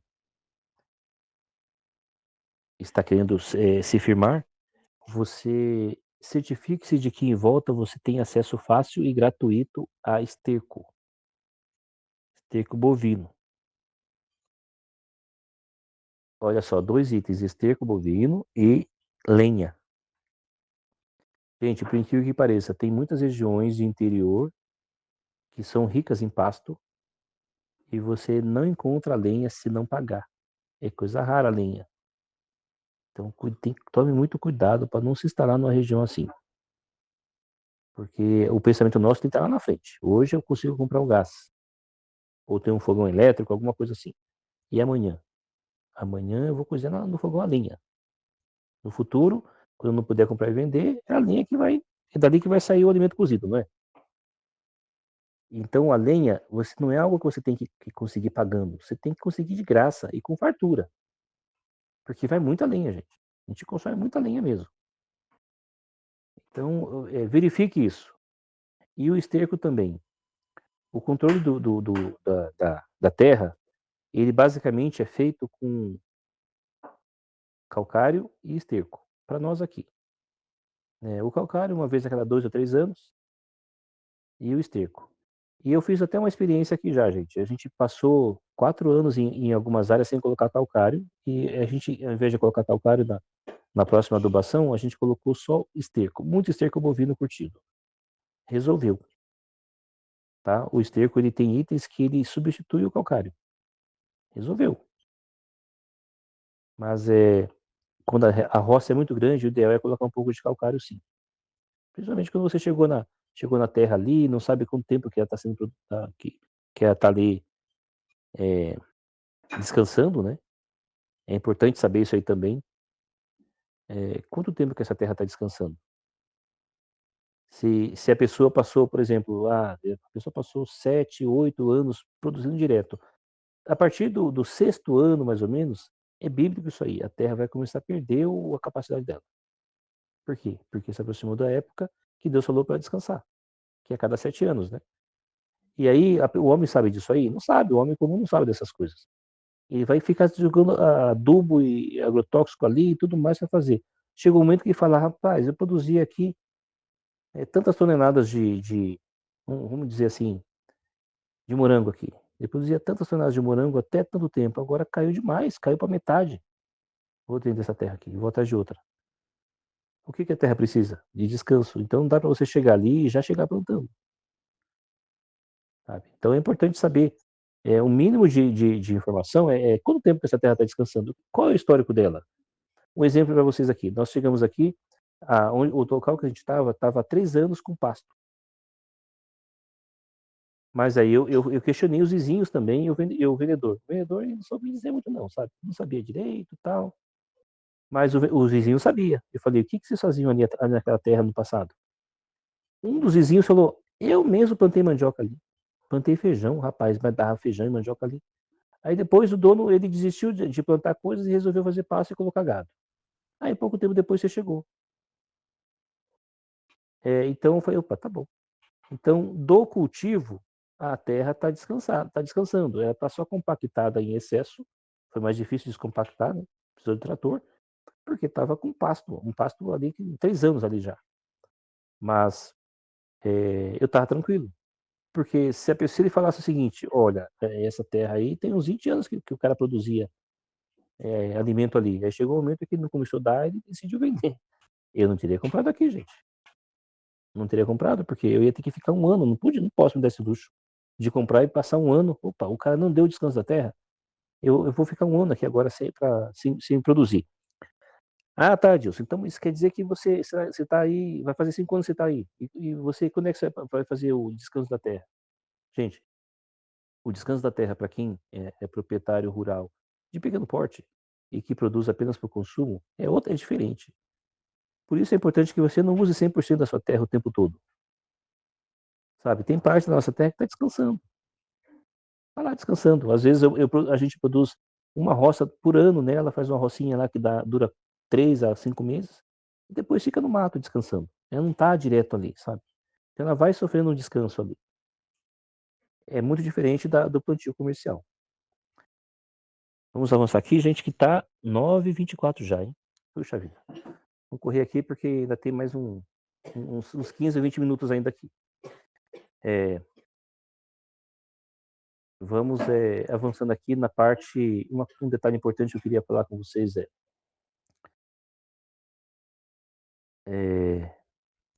sobre quando você vai procurar terra, a maioria das pessoas, inclusive nós éramos assim, viu, mas a grande maioria das pessoas com quem a gente fala, diz o seguinte: eh, "Eu estou procurando terra em lugares, perto de mim, não pode ser longe de mim, porque tem minha família, tem minhas coisas aqui, tudo está nessa cidade aqui, então não pode ser longe". Então, no o pensamento nosso não pode ser assim, gente, não pode ser, porque uma vez que você morou no campo, a sua referência é outra, não é mais lá. A sua referência é onde você está morando. Então não adianta a gente falava: "Ah, eu queria morar perto de São Paulo, no máximo 2 horinhas, porque se eu quisesse ir, eu já corro para lá e já chego em São Paulo rápido". Não, não é assim. A minha referência agora chama-se Cachoeira de Minas. Eu moro na divisa com Estiva, mas o município que nós estamos aqui, por ser muito perto de Estiva, a gente vai mais em Estiva do que em Cachoeira de Minas, mas o município nosso é Cachoeira de Minas. Então qual é a minha referência aqui? É Cachoeira de Minas, gente. Não é mais São Paulo. Então, por conta disso aí, eu conheci um monte de gente que está há mais de 5 anos sem conseguir terreno por conta disso, porque a pessoa quer perto de casa, perto da família, perto disso. "Ah, eu quero perto da minha cidade". Gente, saiu da cidade, acabou sua referência ali. Vá de vez em quando passear lá. Assim que a gente saiu de São Paulo, a gente ia lá no começo, uma vez a cada no primeiro mês, uma vez por mês. Depois, uma vez a cada 3 meses, foi passando, a cada 6 meses. Hoje em dia, gente, eu vou assim, a gente vai 2 vezes por ano para São Paulo. Precisa, porque tudo que eu preciso, ou quase tudo, tem aqui na região. Uma coisa ou outra a gente vai ter que encontrar lá, porque é mais barato e tal, né. E a gente acaba se programando e vai de vez em quando para lá. Eh, e quando a gente, faz muita questão de ficar próximo por motivos qual for o motivo particular. "Ah, eu tenho que ficar próximo aqui, porque eu tenho esse compromisso aqui, eu tenho esse vínculo aqui". A gente não percebe, mas a gente limita as opções que Deus está dando pra gente. A gente limita. E se Deus não quer que você fique próximo ali? Né, então a gente tem que desmamar desse argumento, gente. É imperativo que a gente faça isso, viu. Eu tive que fazer isso aí, foi difícil, e digo para vocês, quem ainda tem esse pensamento, tire, para não limitar as opções que Deus tem para você. Por experiência, digo para vocês, né, que a gente gostaria muito de ficar perto de São Paulo, para ter acesso a nossos parentes, a lojas, mas é tudo ilusão, tá. Quanto mais perto da cidade, mais caro da cidade grande, principalmente São Paulo, mais caro é o imóvel. E maior é o risco de haver violência também. Como você sabe, a grande maioria das cidades no entorno de São Paulo, elas são violentas também. Não são como a capital, mas são violentas. E eu vi alguns casos que parecem ser tão violentas quanto a capital. Agora, falando em violência, eu vou encerrar com vocês com esse tópico aqui, ó. Não deixe de pesquisar no Google, em jornais locais, ou grupos internos de Facebook. Exemplo, você quer me instalar em Pouso Alegre. Ache no Facebook lá o grupos de Pouso Alegre. Entre lá. Faça perguntas ali, sei lá, ou pessoas no Google mesmo, sobre o histórico de violência na região.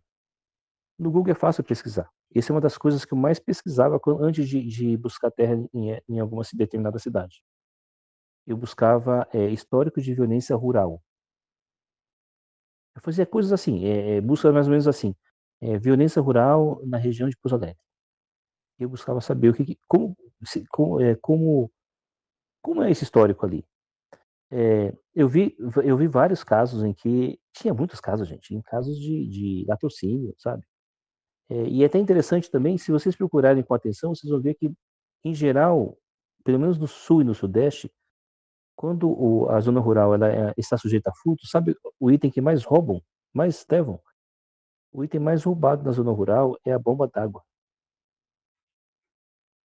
Sabe, a pessoa bobeou, você chega um dia, você vai ligar seu bolso, não liga nunca, você vai ver que tá sem água, tá sem bomba. De alguma forma o cara conseguiu retirar sua bomba lá. Existe o mercado negro para bomba d'água. Então a gente precisava isso aí.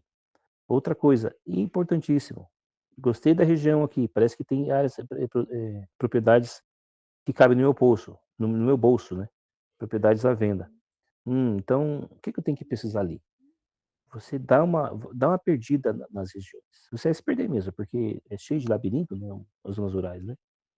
Então, anda de carro ali em volta e verifique as casas, se elas têm grade na porta e na janela. Um exemplo para vocês aqui. A gente queria ficar em Cambuí também. Não encontramos uma propriedade boa em Cambuí na ocasião. Mas Cambuí, que é uma região, uma cidadezinha bem legal daqui da região, e tem alguns bairros em que todas as casas têm grades nas portas e janelas. Isso é índice do quê? De alta incidência de arrombamento de propriedade rural, né? É alta incidência. Então, se você encontrar grades, uma ou outra, é normal, que tem gente que tem um excesso de zelo, né? Mas não pode ser comum, gente. Você está passando numa rua lá e você vê todas as casas têm grades. Certeza que o índice de arrombamentos ali é alto. Graças a Deus aqui na região ninguém tem grade, gente.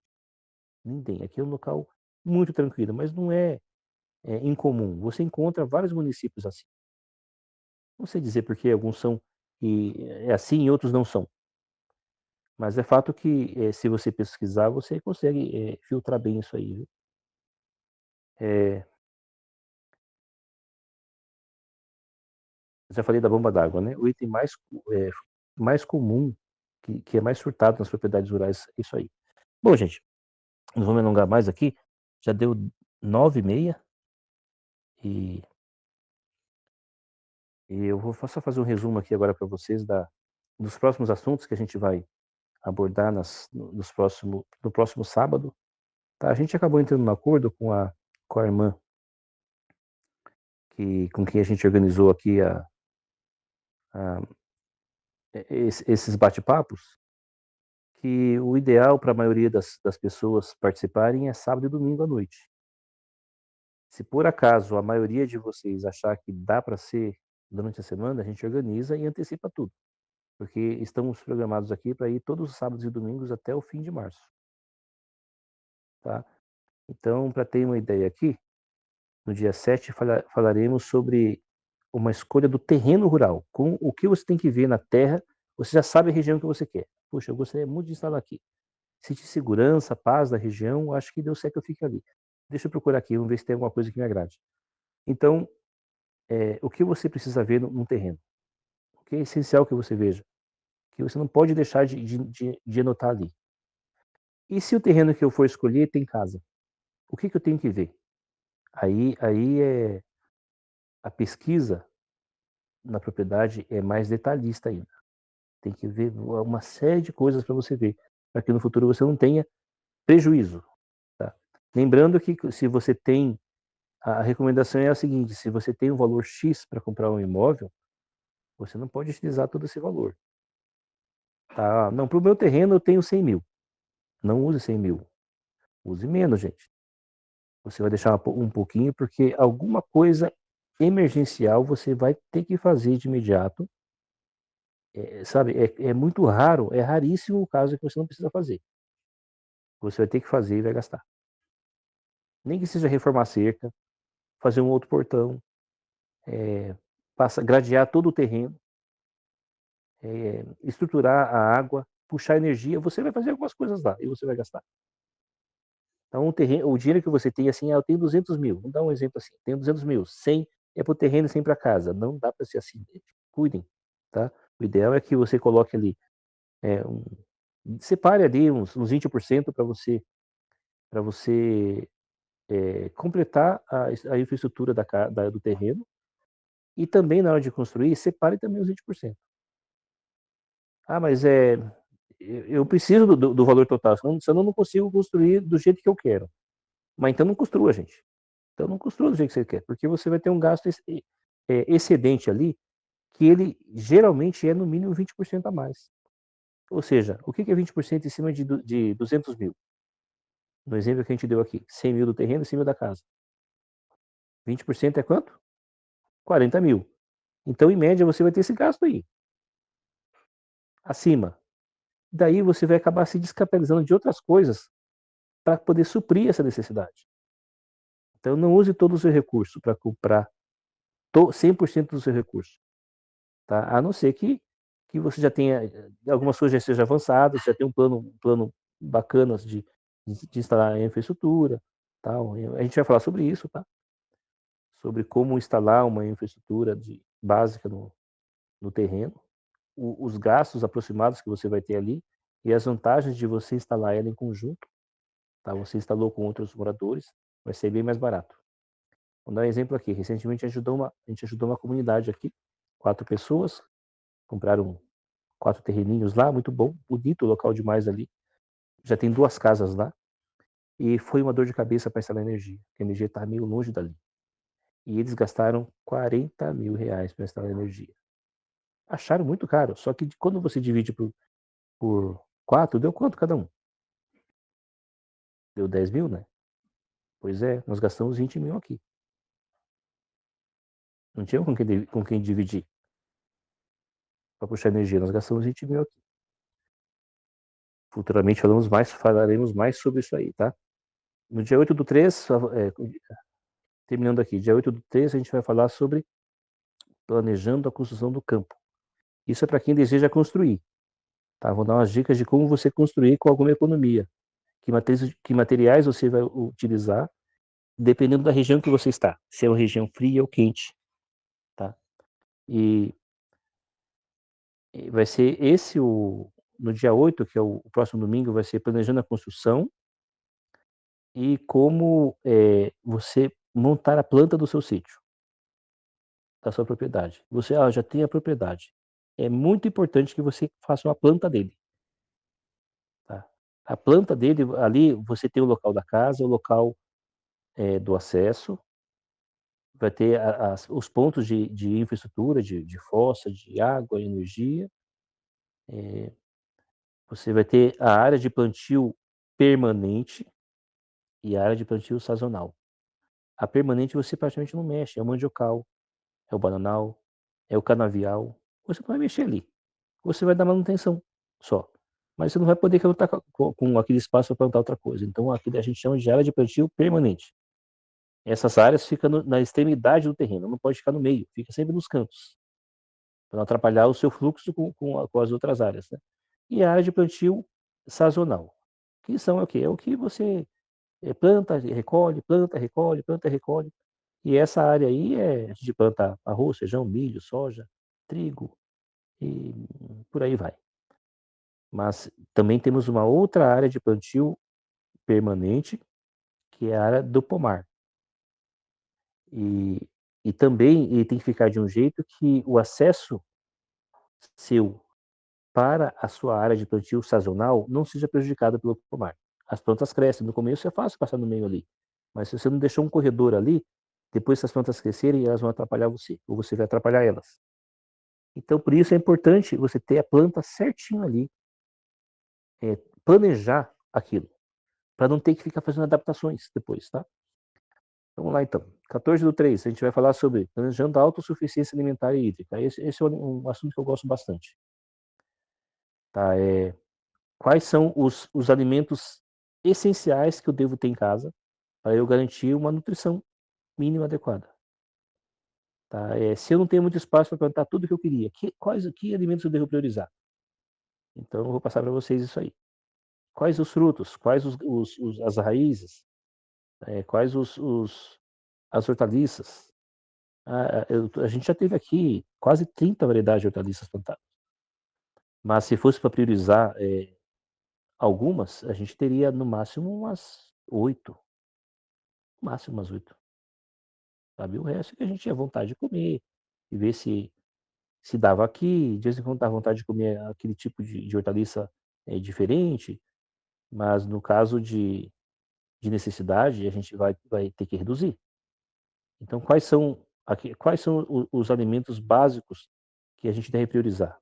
Vou passar para vocês isso aí também. E plantando o essencial para você viver sem ir no supermercado. Para a gente já ir estudando como que vai ser a nossa vida no futuro, em que a gente não tem a vida financeira. Ok, 15/3, a gente vai falar sobre aprendendo a plantar qualquer tipo de alimento. Qualquer tipo de alimento? Sim. Qualquer coisa que nasce na terra. Eu vou passar para vocês o mínimo do conhecimento necessário para isso. Tá? E vocês vão ver que não tem segredo, gente. Você tem que meter as cartas, tá? Não tem segredo. Eu vou passar o beabá de como funciona, qual é o ciclo daquilo, e, e vocês vão ver que todo mundo aprende muito rápido. No segundo ano, vocês já estão experientes no assunto já. E também vamos falar sobre como conseguir e estocar sementes crioulas. Aqui a gente faz questão de quase tudo que a gente planta é crioulo. Algumas pessoas não sabem o que é semente crioula. Confundem com semente orgânica. Vamos pensar assim. Toda semente crioula é orgânica. Nem toda semente orgânica é crioula. É bom a semente orgânica? É. Isso quer dizer o quê? Que ela foi cultivada sem uso de agrotóxico. E também, na ancestralidade dela, ela não é, pelo menos a gente acha que não, né? Não tem certeza, que ela não é modificada geneticamente. A semente crioula a gente tem certeza que não é modificada geneticamente e toda a sua ancestralidade, ela não recebeu agrotóxico no seu cultivo. É difícil encontrar essas sementes e elas são caras. Né? Por exemplo, a gente tá colhendo, a gente vai colher daqui algumas semanas, vamos colher soja aqui. Não é muito soja, a gente está multiplicando o nosso pouco soja crioulo, que restou para nós aqui, a gente acabou vendendo no passado muito, né? Comemos muito aqui, que a gente gosta muito de soja, e acabou ficando um pouquinho só para nós. E a gente está na segunda multiplicação do pouquinho que restou. E o soja é caríssimo, gente. É caríssimo. 100 gramas de soja é no mínimo R$ 35. 100 gramas de soja crioulo. Por quê? Porque o soja, se você usa o soja comum, você está sujeito a tudo aquilo que a gente sabe, né? O soja é um dos alimentos mais modificados geneticamente no Brasil. Soja, feijão, milho, sabe? A gente encontra versões crioulas, mas elas são mais caras. Mas vale a pena, por isso a gente compra um pouquinho para poder ir multiplicando até ter o suficiente para você consumir. No nosso caso aqui, a gente não separa só para consumir e para plantar, a gente vende também. Muita gente nos procura atrás de sementes crioulas, né? Já que a gente tem uma grande variedade aqui. Somos um banco de sementes aqui, né? A gente está lutando para ser um banco de sementes bem sólido aqui na região, de sementes crioulas, né? Então a gente colhe a semente, separa uma parte para o uso, uma parte para o plantio do ano que vem e uma parte para comercializar.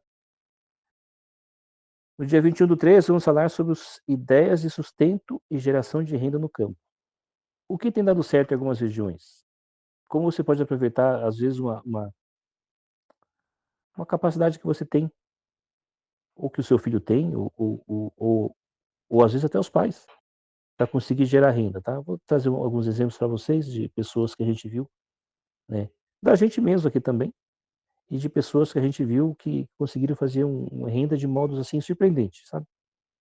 Então vamos conversar um pouco sobre isso também. No dia 22/3, vamos falar sobre o planejamento geral da propriedade rural, para o tempo em que não poderemos comprar e vender. É uma extensão do item do dia 14/3. É que no dia 14/3 a gente vai começar a abordar esse assunto, os itens básicos, né, desse assunto. Já no dia 22/3 a gente vai avançar profundamente nisso aí, eh mostrando para vocês a importância de programar tudo, desde energia, água, alimento, lenha, tudo como você vai planejar, imaginando já você lá na frente. Ó, como é que eu vou estar lá? Como é que eu vou fazer para cozinhar? Como é que eu vou fazer para ter água quente? E como é que eu vou fazer para ter, as minhas mudas, as minhas sementes, o meu adubo? Enfim, tudo que diz respeito à manutenção da sua família, tá? Não é só alimento, né, não é só alimento. A gente vai acabar tendo que substituir muita coisa, sabe? Substituir algumas ferramentas, que a gente usa muito agora, né, que é a roçadeira, substituir a motosserra e, enfim, a gente vai passar por vários itens, né, desde a substituição de ferramentas, a substituição de energia e e melhorar, assim, substancialmente a capacidade da água da propriedade. Ou seja, a gente, vai ver meios de você ter um backup da água dentro da sua própria propriedade. E a gente vai encerrar no dia 28/3 falando sobre criação de pequenas comunidades rurais. Sempre observando aquela questão da de não, de cuidarmos para não criarmos uma colônia, tá. Então, o que é preciso para formar uma comunidade? Alguns colegas que já estão assistindo conosco aqui, estão ouvindo aqui, eu já ajudei eles a entrar a criar alguma comunidade ou estou ajudando. E eles sabem, estão vendo como que é difícil alguns detalhes. E comunidade é um negócio que muito delicado, gente. Tudo tem que ser 100% planejado, senão dá errado. Mas com planejamento e oração não tem por que dar errado, gente. Não tem por quê, tá? Então eu vou passar para vocês o passo a passo da criação de uma comunidade rural, desde a aquisição, como que eu vou reunir um grupo de pessoas, um grupo coeso, de confiança, o que eu tenho que fazer para que esse grupo ele cresça em confiança, em autoconfiança, sabe? Confiança mútua. E aí e como que a gente pode trabalhar junto, o compartilhamento de despesas para a instalação da infraestrutura, como a gente pode economizar instalando a infraestrutura, porque tudo vai ser dividido, tá? E falaremos também de um item muito importante que é a criação de um estatuto para a comunidade, tá com regras ali em que todos vão assinar e esse estatuto será registrado em cartório. Então falaremos tudo isso daí. E, enfim, por hoje é só, pessoal. É 9h46, né? A gente começou às 8 horas, olha, hoje durou mais do que ontem. Mas espero que esteja sendo útil para vocês. Eu vou tirar um tempinho aqui para a gente ver se tem alguma pergunta. Não sei se.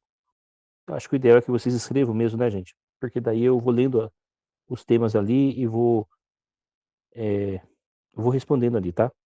Porque se for deixar para as pessoas falarem, a gente vai demorar mais ainda aqui.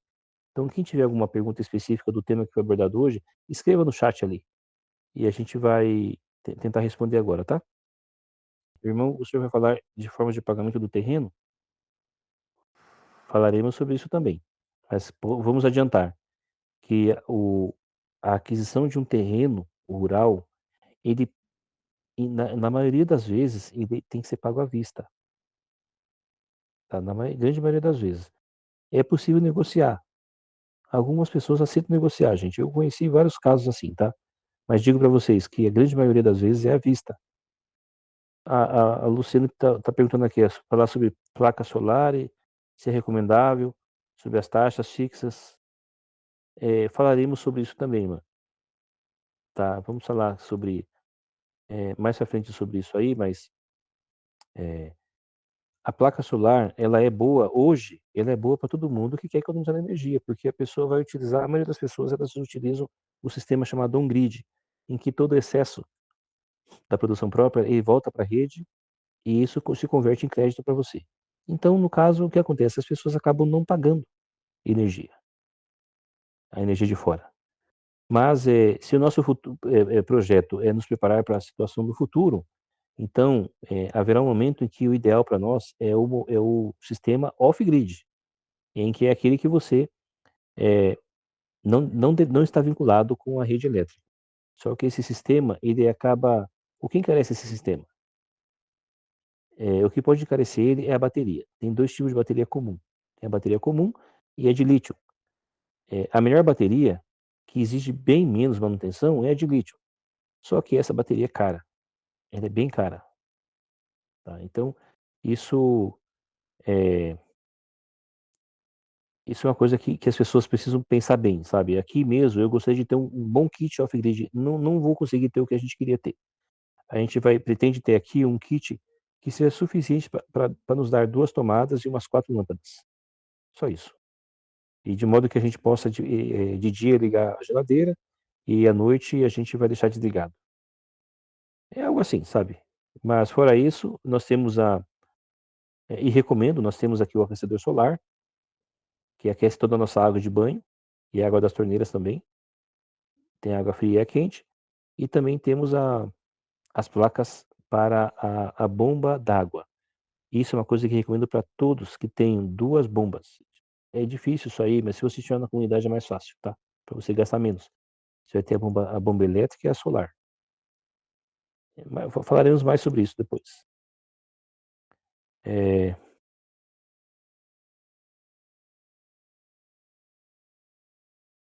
aqui a Sônia disse que plantou sementes crioulas, mas os passarinhos comeram a semente, arrancou o pé de milho e comeu só o milho. Gente, aqui os nossos vizinhos plantam milhos que não são crioulos. Alguns até plantam milhos que não são modificados geneticamente. Outros plantam modificados. Mas crioulo mesmo só nós. E a gente procura deixar a nossa roça, eu nem sei, para ser sincero, o que é mais adequado, se a gente planta junto com o vizinho ou planta um pouco depois. Porque o fato é o seguinte, que se o passarinho tiver que escolher, escolhe a crioula. Isso é ruim, sabe? Nós já tivemos algumas percas de variedades raras de milho aqui, porque os passarinhos e as maritacas, e eu digo para vocês, até o tatu, até o ouriço, eles atacavam a nossa roça de milho. Atacavam com vontade mesmo. Então a gente já se acostumou que a gente perde um percentual da roça de milho para os bichos. Porque o nosso milho é mais gostoso mesmo, né? Por ser crioulo. Bom, acho que é isso aí, pessoas. Acho que é isso aí. Desculpem a demora. Vamos encerrar agora de verdade aqui. Uma boa noite para vocês e até sábado que vem, se Deus quiser. Um abraço para todos. O link vai ser sempre esse mesmo aqui, tá? Então, quando for divulgar nos grupos, eu vou mandar sempre esse mesmo link aqui.